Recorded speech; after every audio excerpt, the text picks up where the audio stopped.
तो आइए मैं आज आपको नाखून काटने का सुन्नत तरीका बताता हूँ कि नाखून काटने का सुन्नत तरीका क्या है। देखिए, एक ही सुन्नत पर अमल करेंगे तो 100 शहीदों का सवाब पाएंगे। सबसे पहले हाथ के नाखून कैसे काटेंगे तो आप ये मुलाहिजा करें। ये देख रहे हैं, ये दोनों हाथ हैं आपके, आसानी के साथ समझे। ये मेरा दायां हाथ है और ये बायां है। दाएं हाथ की ये जो कलमे वाली उंगली है, यहाँ से आपने नाखून काटने शुरू कर देने हैं। ऐसे चलते चलते चिंगलिया तक आ जाना है। फिर आपने दाएं हाथ का अंगूठा रहने देना है। कहाँ से शुरू किया? दाएं हाथ के इस शहादत वाली उंगली से और छोटी उंगली तक आ गए, अंगूठे को रहने दिया। फिर बाद में आपने बाएं हाथ को शुरू करना है। इसकी सबसे पहले छोटी उंगली से शुरू करना है, यहाँ से लेकर अंगूठे तक आना है। यानी कि एक ही तरतीब है, छोटी उंगली से लेकर अंगूठे तक आपने नाखून काटने हैं। और आखिर में दाएं हाथ का जो अंगूठा है, इसके नाखून को आपने काटना है।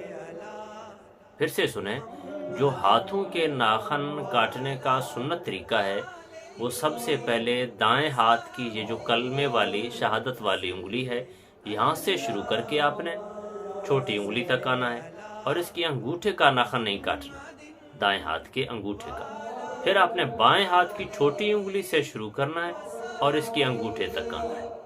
तो ये ऐसे करके सिर्फ अब दाएं हाथ का अंगूठा बाकी रहता है, इसको सबसे लास्ट में काटना है।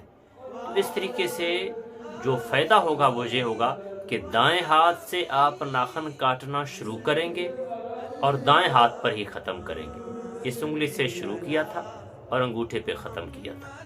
तो ये हाथों का सुन्नत तरीका है कि हाथों के नाखून इस तरह सुन्नत तरीके से काटे जाते हैं। अच्छा, जो पाँव हैं, अगर आप यूँ समझें कि ये आपके पाँव हैं, तो पाँव की तरतीब बिल्कुल आसान है।